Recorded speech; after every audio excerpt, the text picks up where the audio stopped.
Setelah Presiden Republik Indonesia yang ke-7 Pak Jokowi diperkarakan persoalan ijazahnya, ya sekarang ya ada kemungkinan ya ijazah Pak Prabowo Presiden Republik Indonesia yang ke-8 juga akan dipersoalkan.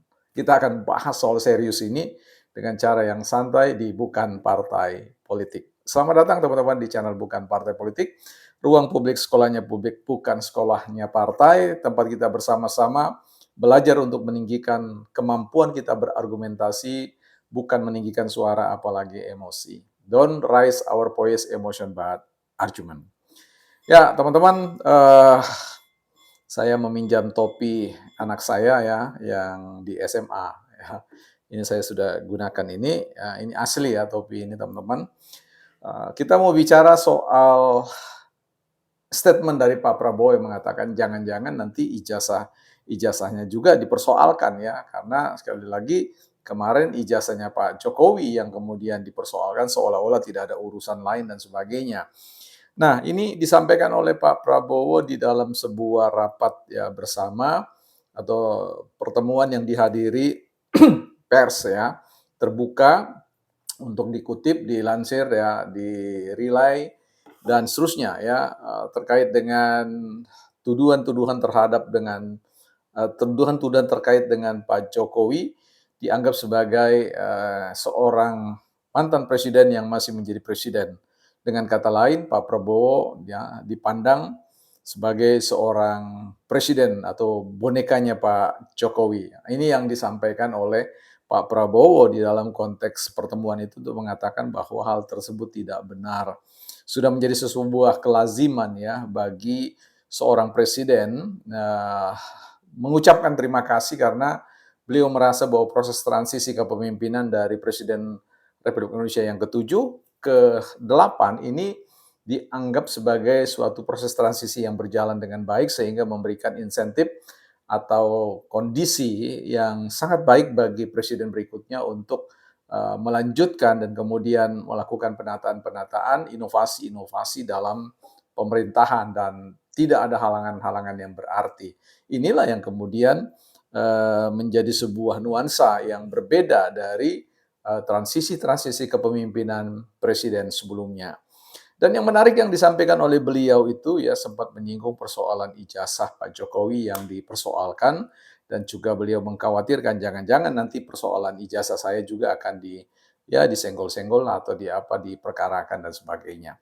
Tapi yang menarik dalam statement-statement Pak Presiden kita Prabowo, Presiden yang ke-8 ini adalah berkait dengan uh, perilaku yang menurut saya inilah perilaku terbaik ya, yaitu konsultasi. Konsultasi ini kan tentu didorong oleh satu kesadaran ya bahwa ada pengalaman-pengalaman, ada prestasi-prestasi atau performa-performa kepemimpinan yang dapat dipetik ya pembelajarannya ya.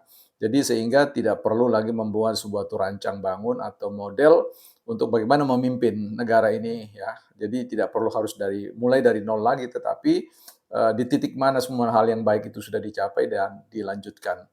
Saya selalu mengatakan kepada mahasiswa saya ya, mohon maaf, di mahasiswa saya itu bahwa mahasiswa yang terbaik itu bukanlah mahasiswa yang bertanya, tapi yang menjawab, tetapi mahasiswa yang bertanya. Nah, ini presiden yang baik itu bukanlah presiden yang gemar menjawab pertanyaan, tetapi ya berusaha untuk mengajukan pertanyaan untuk mendapatkan jawaban. Karena dari situlah seorang presiden sadar benar bahwa ia membutuhkan ya kompetensi atau kemampuan cerita-cerita kesuksesan ya, success story dari para pemimpin-pemimpin sebelumnya. Nah, jadi pertanyaan-pertanyaan yang diajukan kepada presiden sebelumnya, baik ke presiden ke-7, ke-6, ke-5, dan seterusnya, itu merupakan ciri-ciri dari seorang pemimpin yang sangat kuat ya. Jadi seorang pemimpin yang kuat itu bukan pemimpin yang gemar menjawab sana-sini pertanyaan wartawan atau apa ya. Tetapi presiden yang mampu mengajukan satu pertanyaan guna mendapatkan jawaban-jawaban yang strategis untuk kerja-kerja pembangunan ya atau kerja-kerja pemerintahan selama beliau memimpin. Nah, di sini kita melihat ya bagaimana seorang Prabowo ya ini ingin memberikan suatu warning bagi kita semua untuk tidak memperkarakan hal-hal yang lain. Nah, saya membacanya bahwa hal-hal ijazah ya, hal-hal yang tidak bersangkut paut secara langsung dengan kepentingan, kehidupan bangsa dan negara ya, walaupun pihak-pihak yang lain menganggap bahwa ini adalah hal yang penting ya. Tentu kita sudah tahu sekarang angin, protes terkait dengan ijazah itu pun sudah mulai berubah arah, sudah mulai, ada varian-varian kasus yang dikembangkan karena sepertinya sudah mencapai titik klimaks ya ijazah Pak Jokowi ketika beliau kemudian melaporkan pihak-pihak tertentu yang dipandang bukan persoalan ijazahnya lagi, tetapi persoalan pencemaran nama baik dan penyebarluasan berita bohong ya. Walaupun ada strategi-strategi yang dilakukan oleh pihak-pihak yang lain untuk mengatakan bahwa bukan kami yang salah karena bukan kami yang pertama menyebarkan ijazah itu dan sebagainya. Ada pro dan kontra, ada perlawanan dari pihak-pihak yang dituduh. Tetapi bagaimanapun juga fenomena-fenomena tentang hal seperti ini dikhawatirkan oleh pemerintah yang sekarang ya.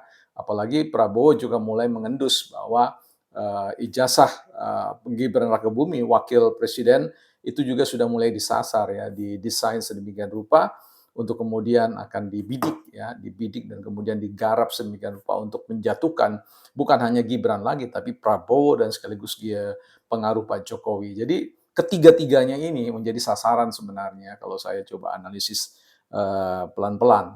Nah, di titik ini teman-teman saya ingin menyampaikan bahwa sangat mungkin bahwa ada persoalan-persoalan yang tidak perlu yang melekat pada diri Pak Prabowo yang akan menjadi semacam bahaya ya yang sedang bersembunyi untuk kemudian diledakkan pada suatu waktu tertentu untuk mengganggu ya kinerja pemerintah yang sekarang sedang memimpin bangsa dan negara kita.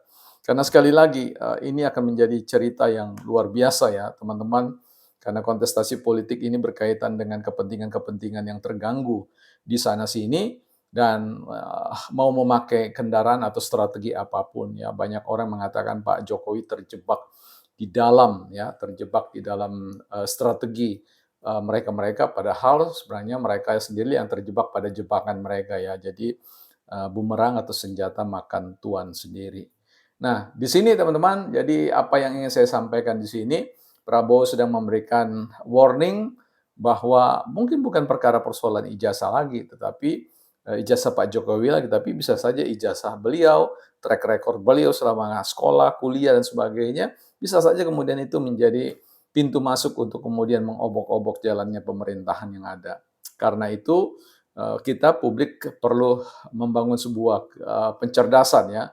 Kita mendahului mereka yang mulai mungkin akan mensasar keberadaan kalau tidak bisa menjatuhkan Pak Jokowi, dijatuhkan Gibran, tidak bisa ya Pak Prabowo akan digarap ya dalam hal-hal tertentu. Apalagi ya, sinyal-sinyal itu sudah mulai dihembuskan oleh Pak Prabowo sendiri, ya jangan-jangan nanti ijazah saya juga di ini. Jadi Pak Prabowo sudah pasang kuda-kuda duluan, mungkin sudah menyiapkan ijazah SD, SMP, SMA, dan seterusnya ya. Itu menarik ya sekarang untuk menjadi pejabat publik harus siap-siap mencoba untuk merapikan dokumen-dokumennya. Jangan sampai menjadi menjadi pejabat publik kemudian ada tersandung dengan persoalan ijazah palsu ya. Nah, kita akan bahas tentang hal-hal yang lain terkait dengan perkembangan melebarnya Roy Suryo, Bang Rismon dan Dr. Tipa ke hal-hal yang lain yang nanti akan saya sampaikan di konten berikutnya terkait bagaimana mereka ingin meluaskan ya medan serangan ya terhadap Pak Jokowi dan tentu juga kepada Gibran serta Pak Prabowo sendiri, bukan partai politik.